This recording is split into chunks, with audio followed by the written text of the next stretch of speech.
All right. Okay. So thank you all for coming.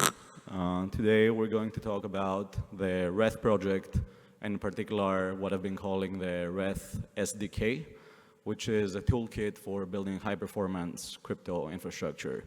And generally, when we talk about crypto infrastructure, many times people would think about nodes, indexers, restaked services, and more, but here we're going to take a fresh look at how to build such infra. My name is Georgios. I'm the CTO and the general partner at Paradigm. And yeah, this is my talk on Reth. So to start, Reth is a contributor-friendly implementation of Ethereum.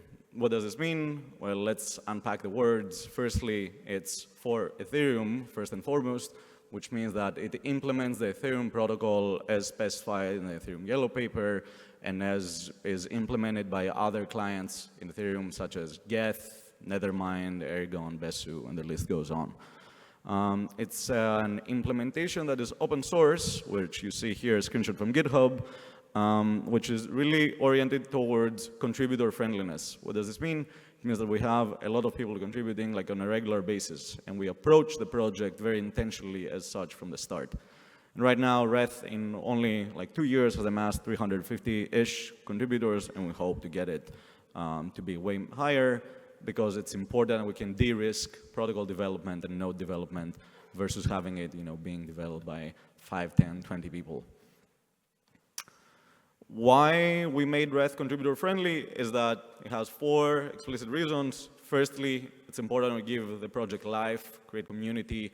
Basically, if I die or my friends die or the rest of the company isn't able to push it forward, that it's still able to be pushed on its own by all of the third parties that rely on it. By virtue of the fact that we have a lot of contributors, even though we're a small team of 11 full-time people, we are able to move very fast. And by virtue of the fact that all the development happens in open source, it means that we're able to hire the best contributors. So the general process goes something like open issue, contributor shows up, maybe takes it, then maybe they will open a pull request, and depending on how they react to our pull request reviews, many times we will hire them. And every single person on our team has been hired through this process. We don't do interviews, we interview you on GitHub. So if there is interest, please contribute.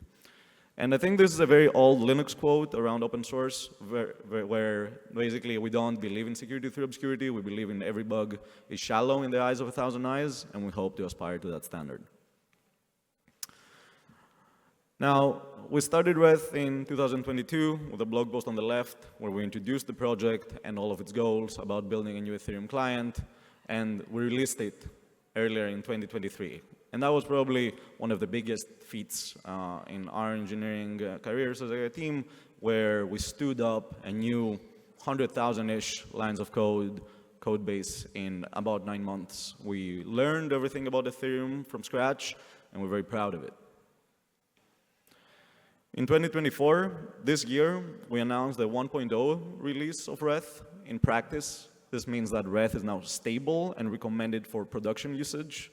Again, what this means is that we recommend RPC providers, stakers, rollups as a service, AI companies that we heard earlier doing crypto AI work to use Reth in their infra, because it reduces the latency and improves the throughput of the system calls that they make. We also released a roadmap towards the 1 gigagas per second and beyond. And gigagas is a term that we've coined to describe performance at scale for EVM-like networks, and it's a metric that we feel accurately captures the workload that you encounter in blockchains versus a more, let's say, unnuanced metric like transactions per second. Already today, Reth is being used in Ethereum mainnet. Not that much, 5%, but it's only been around for 2 years, whereas every other client has been around, as you see from the board, for a while. We're very excited for people to continue using Reth in production in Layer 1 Ethereum, but there's nothing much to win in Layer 1 Ethereum. We're much more excited about really becoming the default client in every Layer 2 in off-chain infrastructure. And ultimately, this is kind of what this talk is about, so that to communicate to you that Reth is not just a node, it's also a bunch of other things. Here, I have a simple chart that shows you how good it is. It's much faster than alternatives at executing blocks, and it's also much more compact, which are the two key metrics that people use to generally evaluate crypto infrastructure. Is it fast? Does it take a lot of space? Can I use it in my day-to-day without having to think about it? We have 500 PRs in the last month and 50 contributors. Again, I said we maintain a team of 11 people. So the project is moving fast, which is really exciting because every month we get some new exciting feature that we never even knew that somebody could do. And that's exactly why we made it to be contributor friendly. So okay, where the hell is the damn SDK? So let me go through some motivation and I'll get onto it, which is that A, we know that people want chains. You can go to CoinGecko, there's going to be 1,000 coins. Some of them are going to be good, some of them not. But we know a lot of them are chains. Matter of fact, we have chain SDKs. One clear example is Substrate and Cosmos SDK. The pros and cons of Substrate and Cosmos SDK are many. I'm not going to litigate them one by one, but I think we can do better. And that is the goal of this talk, to convince you that we can build an SDK for chains that is actually better than state of the art. And here there's a key insight that the EVM has product market fit, definitely. Every chain SDK has built modules for interacting with their chain SDK in EVM. You see that in the Cosmos SDK's old school Ethermint module, which later on became the Evmos module, which later on became the Berachain module. You see it in Substrate having 2-3 EVM implementations. It's basically everywhere. I think if you don't do any EVM these days in your chain, you need to pull a real miracle like, Anatoly at Solana and friends pulled out. So on the other hand, from, people wanting chains, you see Geth, again, and other clients, but mostly Geth, and how it is the most forked code base in crypto, which is basically used by every layer 2, any MEV searcher, builder, any kind of person doing layer 2s. It's really such a powerful piece of software, Geth is, and again, big kudos to Peter and his team for achieving that. But, Peter and his team might be great at modding Geth. I don't think most people are, and that is evidenced by the so-called rebase hell that many people experience, or by the cowboy modifications that, basically you fork the code base and you make a modification here, there, in the other parts of the thing, and it's really hard to get onboarded, and it's really hard to know where to go, maintain it, deploy security patches, and so on. So in general, while I think open source forking is very exciting, I think the forking culture that we have around nodes in crypto is very bad, and I actually think that the node SDKs are not that good these days. So, yeah. So what's the solution? The solution is, okay, I came here to talk to you about our project. The solution is to import Reth in your code base as a library. So Reth is written in Rust. This is the Rust syntax for importing every submodule.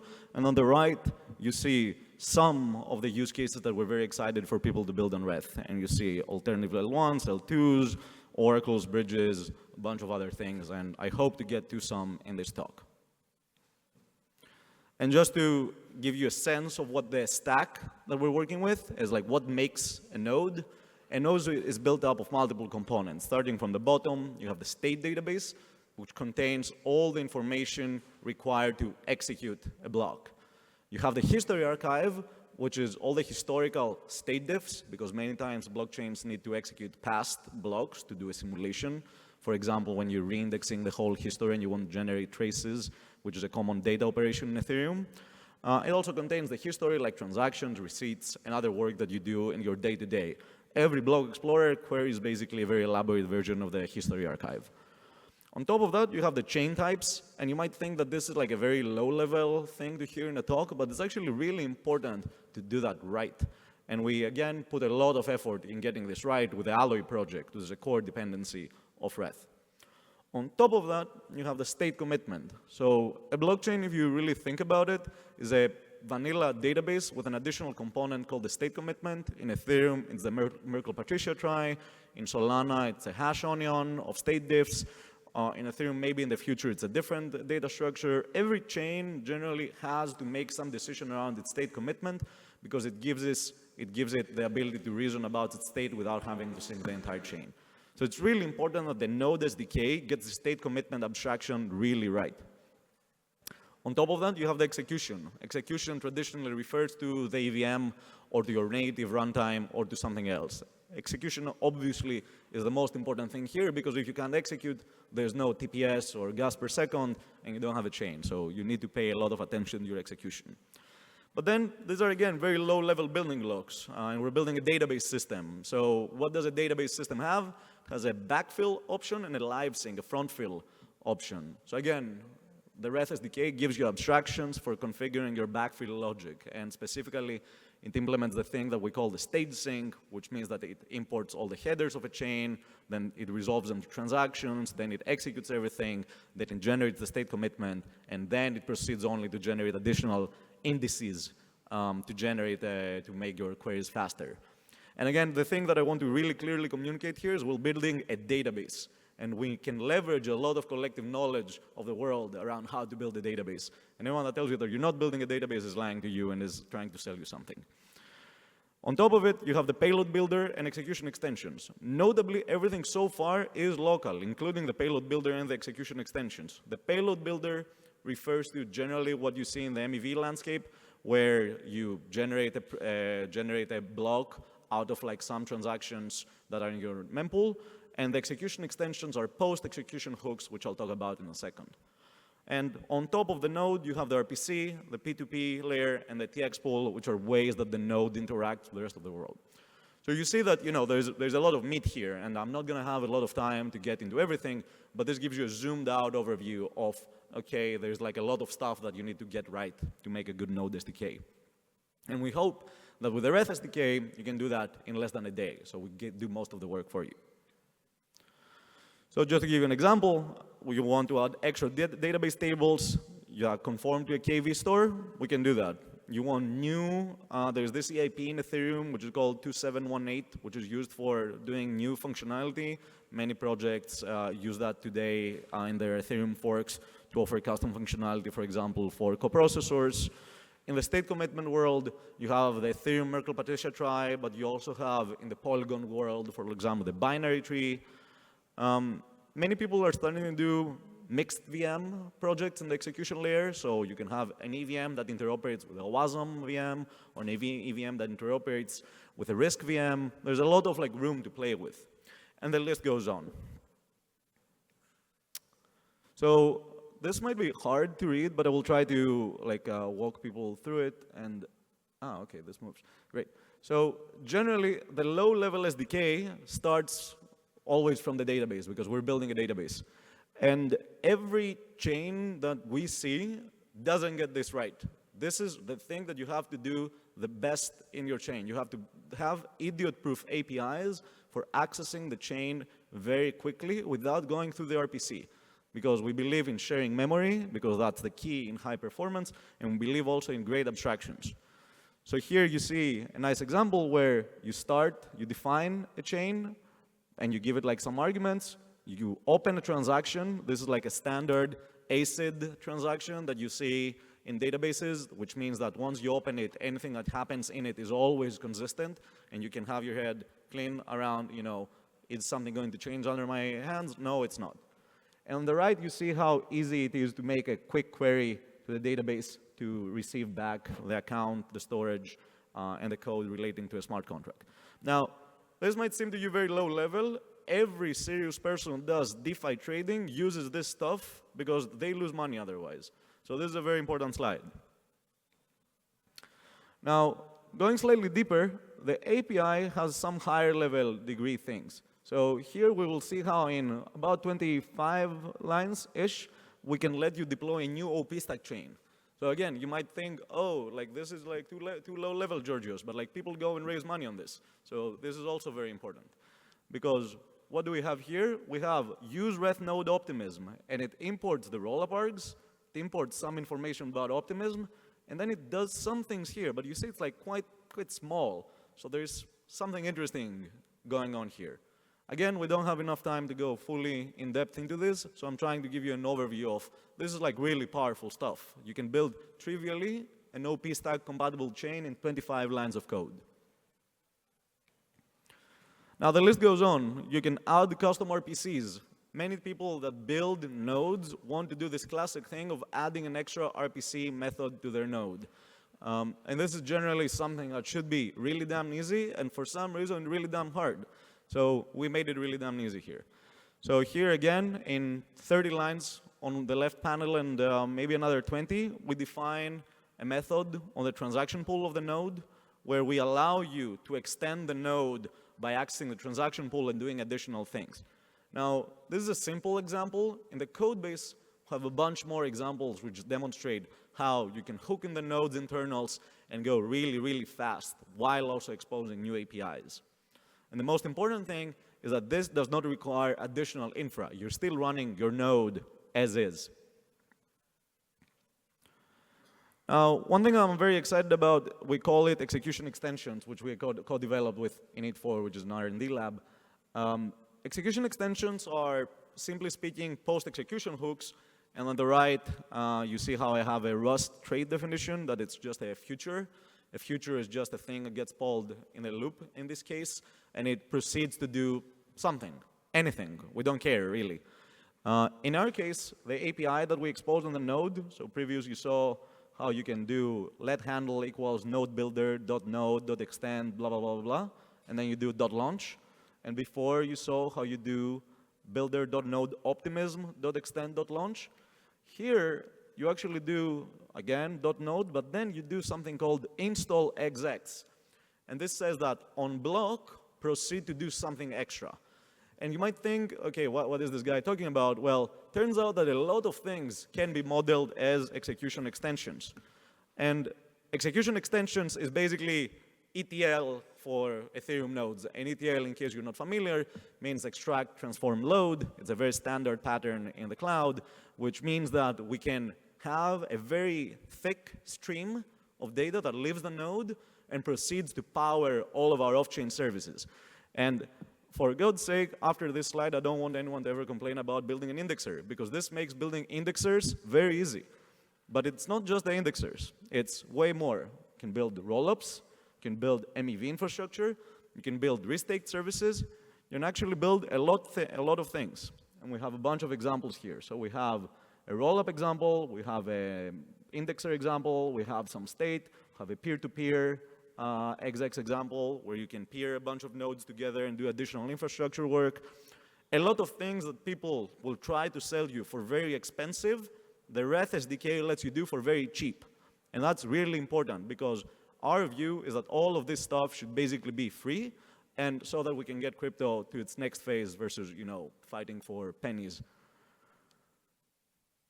I'm not going to go through the list. Basically, many serious infrastructure operators use Reth in production. Most recently, we had a meeting with the Binance people, which is, I think, the thickest benchmark that you can get on, you know, a very hard chain to get running. And Reth outperforms everything by 2-3x on basically every metric that matters. Yeah, and the list goes on. So contributor friendliness matters because we didn't build all of this stuff. They built it. We just gave them a chat room and maybe like a couple hours of our time per week async in a chat, and they got it figured out. So if they can figure it out, you can also figure it out. So what are we doing with the Reth SDK? Well, we're also building a chain. We're building the Reth AlphaNet, which is an OP stack rollup built for high performance and for experimentation. And what does this mean? It means that high performance is that Reth AlphaNet is going to be a chain that breaks through the 1 gigagas per second limit, which translates roughly to 10K transactions per second if you assume 100K gas per transaction.